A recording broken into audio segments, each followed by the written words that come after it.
குழந்தை தொழிலாளர் முறையினை அகற்றுவதற்கான உறுதிமொழி.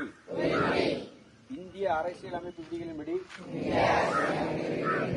கல்வி பெறுவது குழந்தைகளின் அடிப்படை உரிமை என்பதால் 14 வயதுக்குட்பட்ட குழந்தைகளை ஒருபோதும் எந்தவித பணிகளிலும் ஈடுபடுத்த மாட்டேன் எனவும் அவர்கள் பள்ளிக்கு செல்வதை ஊக்குவிப்பேன் எனவும் குழந்தை தொழிலாளர் முறையினை முற்றிலுமாக அகற்றிட சமுதாயத்தில் விழிப்புணர்வு ஏற்படுத்துவேன் என்றும் தமிழ்நாட்டை குழந்தை தொழிலாளரற்ற மாநிலமாக